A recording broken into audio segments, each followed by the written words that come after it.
ప్రేక్షకులకు నమస్కారం అండి. పారిజాతం చెట్టు, పారిభద్ర అని కూడా అంటారు దీన్ని. మనం దేవుడికి వీటి యొక్క పుష్పాలని పూజ చేస్తాం. చెట్టుని కోయి కూడా కింద రాలిని మట్టికే పూజ చేయాలని ఇలా రకరకాలుగా చెప్తూ ఉంటారు. కొందరు చెట్లను కోయమంటారు. ఇది చక్కని మెడిసినల్ ప్లాంట్ అండి. ఇది మనం ఏం చేస్తామంటే ఓన్లీ పూల మొక్కగానే మనం చూస్తాం. దీని ఆకు రసం అనేక రకాలుగా ఉపయోగపడుతుందన్నమాట. అలాగే దీని ఆకులు పప్పులో వేసి వండుకుని తింటే కూడా ఇప్పుడు నేను చెప్పబోయే అనేక రకాల వ్యాధుల మీద ఇది పనిచేస్తుంది.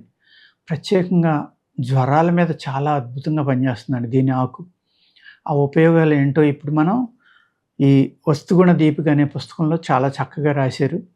నేను అనేక వీడియోల్లో నేను చెప్తూ ఉంటాను, ఇది కొనుక్కొని చదవండి. ఎవరైతే ఆయుర్వేదం నేర్చుకుందాం అనుకుంటారో వాళ్ళు ఈ వస్తుగుణ దీపిక అనేది కొనుక్కుని చదివితే ఇందులో చక్కగా డోసు ఎలా వాడాలి, ఎలా శుద్ధి చేయాలి, ఏ మూలికని ఎలా వాడుకోవాలి అనేది ఒక గొప్ప మహానుభావుడు ఈ పుస్తకాన్ని రచించడం జరిగింది. చాలా పురాతనమైన పుస్తకం ఇది.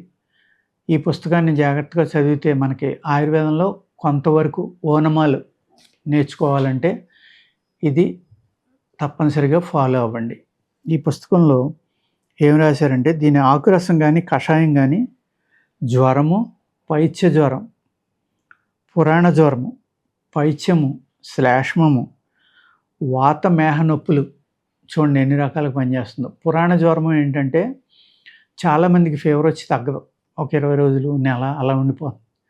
అలాగే తగ్గిపోయి మళ్ళీ వస్తూ ఉంది, ఆగి వస్తూ ఉంటుంది అనమాట. అటువంటిది కూడా మీకు పురాణ జ్వరం అని అంటాం. అలాగే మనకి పైకి కనపడకుండా పేగుల లోపల ఉంటుంది జ్వరం. థర్మోమీటర్కి దొరకదు, కానీ వాళ్ళకి నిద్ర పట్టదు. నైట్ అంతా పులపురం కానీ, ఒళ్ళంతా ఏదో బడలికి కానీ, నీరసం కానీ, అలాగే కడుపులో బాధగా ఉంటుంది. ఇది ఇంటర్నల్ ఫీవర్ అంటాం మనం, లోపల ఉంటుందన్నమాట. ఈ ఇంటర్నల్ ఫీవర్స్ మీద కూడా చాలా చక్కగా పనిచేస్తుంది. విరోచనం చేస్తుంది, అంటే మోషన్ ఫ్రీగా ఉన్న వాళ్ళకి కూడా పనిచేస్తుంది. నరాలకి మంచి బలం ఇస్తుంది అనమాట, చాలా చక్కని బలం ఇస్తుంది. చెమట పుట్టిస్తుంది, మూత్రం జారీ చేయను. ఆకు రసంలో కొద్దిగా ఉప్పు కలిపిస్తే కనుక క్రిమిని బాగా హరిస్తుంది అనమాట. ఇదేంటంటే రసం యొక్క మోతాదు 20 ml నుంచి 30 ml దాకా తీసుకోండి. కొద్దిగా ఉప్పు కలిపి తీసుకుంటే అన్ని ఉపయోగాలు ఉంటాయి. అలాగే ఎండబెట్టి చూర్ణం చేసుకుంటాం కదా, ఆ చూర్ణం చేసుకున్నప్పుడు ఏం చేయాలంటే అది ఒక 5 గ్రాములు 100 ml వాటర్లో వేసుకోండి.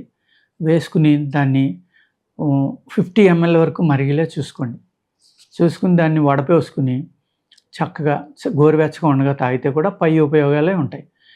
అలాగే క్రిమిని, పొట్టలో ఉన్న క్రిమి అది చనిపోవాలి, మోషన్ ఫ్రీగా అవ్వాలి అనుకున్న వాళ్ళు ఏదైతే ఎప్పటి నుంచో మలబద్ధకం ఉంటుంది, అటువంటి వాళ్ళకి ఏంటంటే ఈ క్రిమి ఉండటం వల్ల కూడా మలబద్ధకం ఉంటుంది అనమాట. ఆ క్రిమిని చంపడానికి వాయువిడంగాలు పనిచేస్తాయి. అదేవిధంగా ఈ ఆకు యొక్క కషాయం, ఎందుకంటే దొడ్లో ఉంటే పర్వాలేదు, మన గుమ్మంలోనూ మన ఇంట్లోనూ ఉంటే పర్లేదు. ఇవాళ సిటీస్లో అపార్ట్మెంట్ కల్చర్లో మొక్కలు పెంచుకోవడం అనేది చాలా కష్టం కాబట్టి ఈ పారిజాతం ఎక్కడైనా దొరికినప్పుడు మీరు చక్కగా ఆకులు కోసి తెచ్చుకుని అది పౌడర్గా చేసుకుని దాన్ని సీసాలో పోసి ఉంచుకుంటే ఒక 5 గ్రాముల పౌడర్ నేను చెప్పిన విధంగా మీరు కాసి కనుక తీసుకుంటే కడుపులో క్రిమిలను చంపటం, అలాగే నరములకి సత్తులు చేయటం, నడుము నొప్పి, వాత మేహవాతపు నొప్పులు. వాతం అంటే ఏంటంటే వాత నొప్పులు, మేహవాతం అంటే ఏంటంటే ఈ ప్రమేహం అంటాం. అటువంటి మేహాలు యూరిన్ ద్వారా, యూరిన్లో ఉన్న కల్మషం వల్ల వచ్చే నొప్పుల్ని ప్రమేహం అంటాం అనమాట. అంటే వాత వ్యాధులు, మేహ వ్యాధులు అంటాం వాటిని. పురాణ జ్వరము ఇలాగ అనేక రకాల. ఆకురసంలో కొద్దిగా ఉప్పు కలిపి ఇచ్చిన క్రిమిని హరించును, అదే ఇప్పుడు నేను చెప్పింది మీకు. ఆకురసంలో కొద్దిగా తేనె కల్పిస్తే పురాణ జ్వరం, ఏదైతే మీకు జ్వరం తగ్గకుండా 10 రోజులు 15 రోజులు ఇలా ఉండిపోతుందో అటువంటి వాళ్ళు ఏం చేయాలంటే ఒక 20 ml నుంచి 30 ml ఆకురసంలో మీ బాడీ వెయిట్, హైట్ అన్నీ చూసుకుని కొద్దిగా తేనె కలిపి కనుక తాగితే ఈ ఇంటర్నల్ ఫీవర్స్ కానీ, లేకపోతే పురాణ జ్వరాలు అంటే జీర్ణ జ్వరాలు అంటాం మేము, బాడీలో జీర్ణించిపోతుంది. జీర్ణ జ్వరం అంటే ఏంటంటే అది సెల్లో ఉంటుందన్నమాట. సెల్లోని, బోన్ మ్యారోలోని ఇలాంటి చోట్ల ఉంటుంది. అది ఏం చేస్తుంది, తొందరగా పోదు, బయటికి కూడా తెలియదు. ఆ మనిషికి ఆకలి ఉండదు, చిక్కిపోతూ ఉంటారు, అనేక ఇబ్బందులు పెడతా ఉంటుందన్నమాట. వాళ్ళకి చాలా చక్కగా పనిచేస్తుంది. కషాయం వాత నొప్పులు కూడా అరుగుతాయి. నేను చెప్పిన కషాయం ఉంది కదా, ఆ వాత నొప్పులు కూడా తగ్గడానికి కషాయం వాడుకోవచ్చు. 6, 7 లేత ఆకుల్లో కొద్దిగా అల్లం వేసి నూరి ఇచ్చిన వరుస జ్వరము నివర్తించును. అంటే ఇవాళ జ్వరం వస్తుంది, రేపు బాగానే ఉంటుంది, మళ్ళీ ఎల్లుండి వస్తుంది, అలాగ అప్పుడప్పుడు వస్తానే ఉంటుందన్నమాట అది. అటువంటి జ్వరాలు మీకు 5, 6 ఆకుల్లోనంట అల్లం వేసి నూరంట ఇచ్చిన వరుస జ్వరములు తగ్గును. ఆకు రసము బిడ్డల జ్వరమును హరించును.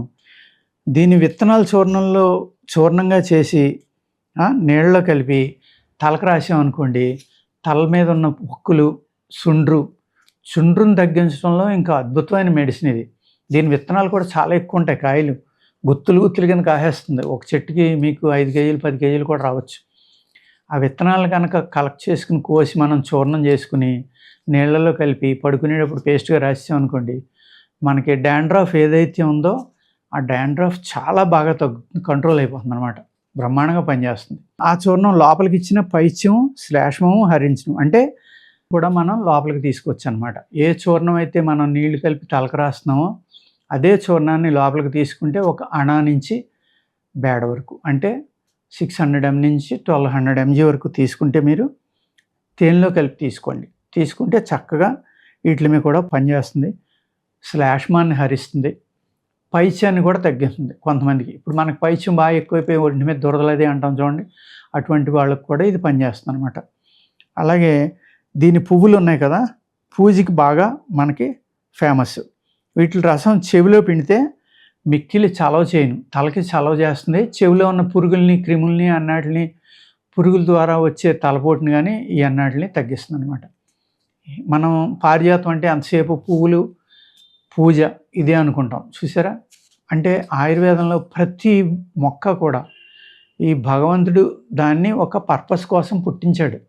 అది గరిగడ్డ అవనివ్వండి, దబ్బగడ్డ అవనివ్వండి, ఒక గడ్డిపరక అవనివ్వండి, మనకు తెలియని మొక్క అది. కానీ ప్రతిదీ కూడా ఆయుర్వేదంలో ఉపయోగపడేది. ఆ నాలెడ్జ్ మనకు లేక కొన్ని మాత్రమే మనం వాడుకోవటం జరుగుతుందండి. అర్థమైంది కదండి. నమస్కారం.